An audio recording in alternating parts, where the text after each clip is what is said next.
कांग्रेस के राष्ट्रीय कानूनी सम्मेलन आज ये बड़ी खबर दिल्ली के विज्ञान भवन में आयोजित होगा। राहुल गांधी मल्लिकार्जुन खड़गे संबोधित करेंगे। राष्ट्रीय कानूनी सम्मेलन में 5 सत्र होंगे। कांग्रेस के सभी प्रमुख नेता सम्मेलन में शामिल होंगे।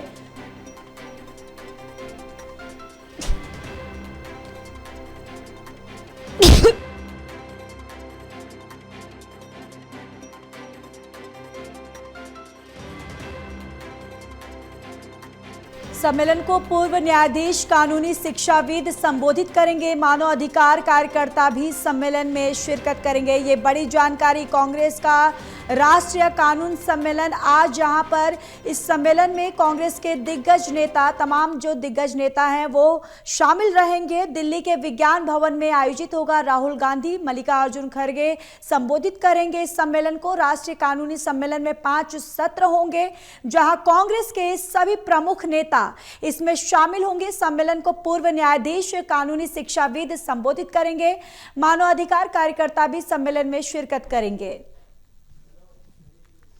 और इसी खबर पर ज्यादा जानकारी के साथ एसोसिएट एडिटर प्रदीप कुमार हमारे साथ जुड़ चुके हैं। प्रदीप, जो आज ये राष्ट्रीय कानूनी सम्मेलन होने वाला है कांग्रेस की तरफ से, इसकी पूरी रूपरेखा किस तरीके की तैयार की गई है और इस सम्मेलन में कौन कौन मौजूद रहेगा? देखिए, कांग्रेस का एक बड़ा सम्मेलन, राष्ट्रीय कानून सम्मेलन आज आयोजित हो रहा है दिल्ली के विज्ञान भवन में। और ये काफी महत्वपूर्ण रहेगा क्योंकि दिल्ली के विज्ञान भवन में आयोजित हो रहे इस आयोजन में जहां पार्टी के शीर्ष नेता शिरकत करेंगे, वही तमाम जो वरिष्ठ नेता पदाधिकारी भी अलग अलग सत्र में अपनी मौजूदगी दर्ज कराने वाले हैं। इसके अलावा जो कांग्रेस का कानून, मानवाधिकार और सूचना का अधिकार विभाग इसका आयोजन कर रहा है, जिसके प्रमुख अभिषेक मनु सिंह भी हैं। ऐसे में ये जानकारी मिली है कि इस सम्मेलन में पूर्व न्यायाधीश, कानूनी शिक्षाविद और मानवाधिकार कार्यकर्ता जो है इसको संबोधित करेंगे। ऐसे में जो चुनौतियां हैं और संवैधानिक चुनौतियों का जिक्र कांग्रेस पार्टी अलग अलग मोर्चे पर करती रही है, संविधान बचाओ आंदोलन की अगुवाई करती रही है और इस मुद्दे पर विपक्ष को नामजद करती रही है। बिहार में आगामी चुनाव से पहले एक प्रमुख मुद्दा एसआईआर का बना हुआ है और इसी को एक लोकतंत्र में वोटबंदी करार देते हुए कांग्रेस हमलावर है। तो ये सम्मेलन कुछ देर बाद शुरू होगा और इसमें ये जानकारी मिल रही है कि 5 सत्र होंगे, जिसमें संवैधानिक चुनौतियां, सामाजिक न्याय, संविधान, धर्म और संविधान शक्तियों का जो एकीकरण और लोकतांत्रिक जवाबदेही वो शामिल है। तो कहीं ना कहीं अलग अलग सत्र में वरिष्ठ नेता, कानूनविद, शिक्षाविद इसको संबोधित करेंगे और इसी के साथ जो आगामी चुनौतियां हैं संविधान के लेकर, संवैधानिक जो प्रावधान है उनको बचाने की जो चुनौतियां हैं उसको लेकर प्रमुख तौर पर इन मुद्दों को एजेंडे में शामिल किया गया है। समापन सत्र का विषय संवैधानिक दिशा, लोकतांत्रिक भारत के प्रति कांग्रेस की स्थायी प्रतिबद्धता रखा गया है। तो कार्यक्रम को संबोधित करेंगे कांग्रेस अध्यक्ष मल्लिकार्जुन खड़गे, राहुल गांधी, इसके अलावा अन्य वरिष्ठ नेता मौजूद रहेंगे। तो ये मौजूदगी काफी महत्वपूर्ण रहने वाली है और इसके साथ ही एक बड़ा मैसेज कांग्रेस पार्टी आज देती नजर आई।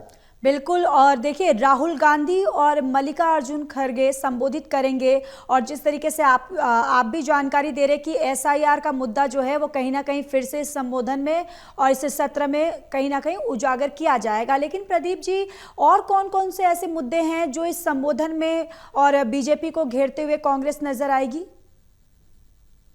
देखिए, इस सम्मेलन का जो आयोजन है संवैधानिक चुनौतियां, दृष्टिकोण और रास्ते की व्यापक थीम पर आधारित है और यह अपने आप में बता रहा है कि जो मौजूदा चुनौतियां हैं, खासतौर से संवैधानिक चुनौतियों का जिक्र कांग्रेस पार्टी करती रही है। एसआईआर जो लोकतांत्रिक राह में रोड़ा है और इसके जरिए कहीं ना कहीं एक वोट काटने का अभियान चलाया जा रहा है। ये परोक्ष रूप से लगातार खुलकर आरोप कांग्रेस पार्टी लगा रही है और बीते कल भी राहुल गांधी ने बड़ा हमला बोला था। तो ये जरूर है कि एसआईआर की जो वोटबंदी से जोड़ते हुए विपक्ष हमलावर हुआ है। तो संवैधानिक चुनौतियां, कानूनविद इसमें शिरकत कर रही हैं, पूर्व न्यायाधीश शामिल हो रही हैं और कहीं ना कहीं इस व्यापक थीम पर दृष्टिकोण, संवैधानिक चुनौतियां जो पैदा हुई हैं उनसे कैसे निपटा जाए और कैसे इसमें रास्ता तलाशा जाए, इसको लेकर एक महत्वपूर्ण मोड़ ये साबित होगा। ये अभिषेक मनु सिंह ने कहा है। बीते कल उन्होंने जब एक सम्मेलन की प्रेस वार्ता की थी तब उन्होंने कहा था कि ये सम्मेलन हमारे गणतंत्र की यात्रा के एक महत्वपूर्ण मोड़ पर हो रहा है क्योंकि 15 अगस्त ज्यादा दूर नहीं है। ऐसे में हमने लोकतांत्रिक मूल्यों के प्रति अपनी प्रतिबद्धता को दोहराने की जरूरत है और इसीलिए इस सम्मेलन का आयोजन कांग्रेस पार्टी कर रही है। तो जी। कहीं ना कहीं सम्मेलन के जरिए एक बड़ा राजनीतिक message, political message Congress party यहाँ पर देना चाहती है और इसीलिए इस सम्मेलन में अलग अलग 5 सत्र रखे गए हैं, जिसमें प्रमुख नेता जो जो अपने क्षेत्र के विशेषज्ञ हैं वो अपनी बात रखते नजर आएंगे और कहीं ना कहीं आज पूरे दिन इस सम्मेलन के जरिए एक बड़ा राजनीतिक विमर्श कांग्रेस पार्टी देश के सामने रखने वाली। जी बिल्कुल। प्रदीप जी, ये सम्मेलन की शुरुआत कितने बजे से होने वाली है? देखिए, कुछ देर बाद ही इस सम्मेलन की शुरुआत हो रही है। दिल्ली के विज्ञान भवन में इस सम्मेलन की शुरुआत हो रही है और जिस तरीके से इस सम्मेलन में अलग अलग सत्र हैं, इनको संबोधित करेंगे नेता, पार्टी नेता, लेकिन खास संबोधन जो रहने वाले हैं वो पार्टी अध्यक्ष मल्लिकार्जुन खड़गे, इसके अलावा लोकसभा में नेता विपक्ष राहुल गांधी के संबोधन पर नजरें रहने वाली हैं। इसके अलावा कांग्रेस महासचिव केसी वेणुगोपाल, प्रियंका गांधी, जयराम रमेश, मुकुल वासनिक, इसके अलावा कांग्रेस पार्टी के कोषाध्यक्ष अजय माकन, साथ ही जो मुख्यमंत्री हैं कांग्रेस शासित राज्यों के, जिनमें कर्नाटक के मुख्यमंत्री सिद्धरामैया, तेलंगाना के मुख्यमंत्री रेवंत रेड्डी, हिमाचल प्रदेश के मुख्यमंत्री सुखविंदर सिंह सुक्खू समेत कई जो प्रमुख नेता इसमें शिरकत करेंगे, जानकारी सामने आई है। तो कहीं ना कहीं इस सम्मेलन का व्यापक उद्देश्य है और सम्मेलन में पूर्ण न्यायाधीश, कानूनी शिक्षाविद और मानवाधिकार कार्यकर्ता भी शिरकत करेंगे और सम्मेलन का जो उद्देश्य है वो संवैधानिक चुनौतियों पर गंभीर संवाद और चिंतन को जगाना है। साथ ही ये अवसर भी रहेगा कि कानूनी पेशेवर और इसके अलावा जो सार्वजनिक विचारक हैं, नागरिकों के रूप में एक साथ आए, संविधान व्याख्या में अपने सामूहिक विश्वास को पुनः उसकी पुष्टि करें। ये इसका उद्देश्य रखा गया है। अपने संस्थाओं की निष्पक्षता, यानी संस्थाओं की निष्पक्षता पर विशेष जोर दिया जाएगा इस सम्मेलन में और राहुल गांधी संस्थाओं को लेकर बड़े सवाल चुनाव आयोग पर खड़े करते रहे हैं। ऐसे में निष्पक्ष संस्थाएं होना लोकतांत्रिक मूल्यों के लिए जरूरी है, ये कांग्रेस पार्टी लगातार कहती रही। जी चलिए प्रदीप जी, आप बने रहिए, मैं लौटूंगी।